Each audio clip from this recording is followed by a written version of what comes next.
এদিকে আগরতলায় বাংলাদেশের সহকারী হাইকমিশনে হামলার প্রতিবাদে রাজধানীসহ দেশের বিভিন্ন স্থানে বিক্ষোভ মিছিল ও সমাবেশ করেছে নানা সংগঠন। সমাবেশ থেকে বাংলাদেশের প্রতি ভারতের আগ্রাসী মনোভাব রুখে দিতে সবাইকে ঐক্যবদ্ধ থাকার আহ্বান জানান বক্তারা।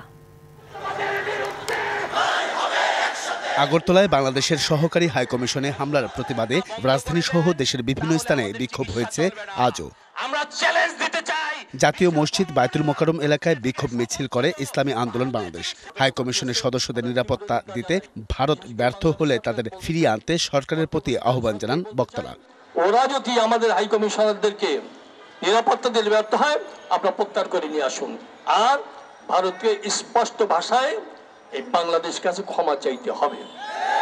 তাহলে ভারতের রক্ষা নাই, শেষ নাই। আমরা কিন্তু আর ধৈর্য ধরতে পারতেছিলাম। বাংলাদেশের বিরুদ্ধে ভারতীয় অপপ্রচার ও আগ্রাসনের প্রতিবাদে 8 দফা দাবি জানিয়ে বিক্ষোভ করেছে বৈষম্য বিরোধী কর্মচারী ঐক্য ফোরাম। প্রেস ক্লাবের সামনে ওই কর্মসূচিতে দেশে ভারতীয় টিভি চ্যানেল বন্ধের দাবি ওঠে।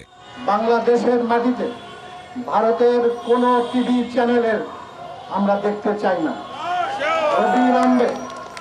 অবিলম্বে ভারতের সকল টিভি চ্যানেলে দেখানো বন্ধ করতে হবে।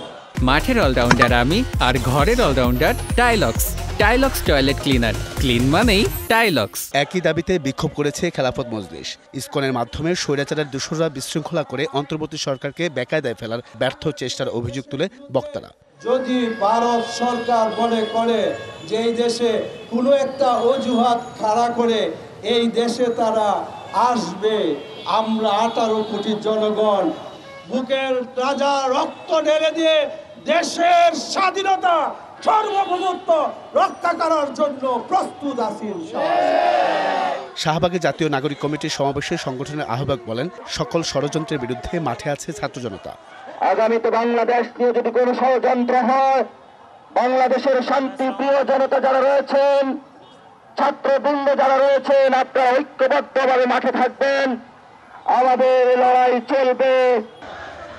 এছাড়া আগরতলায় বাংলাদেশের সহকারী হাইকমিশনের কার্যালয়ে হামলা ও জাতীয় পতাকা অবমাননার প্রতিবাদে দেশের বিভিন্ন স্থানে বিক্ষোভ করেছে বিএনপি ও বৈষম্য বিরোধী ছাত্র আন্দোলন। Ariful Islam, DBC news, Dhaka.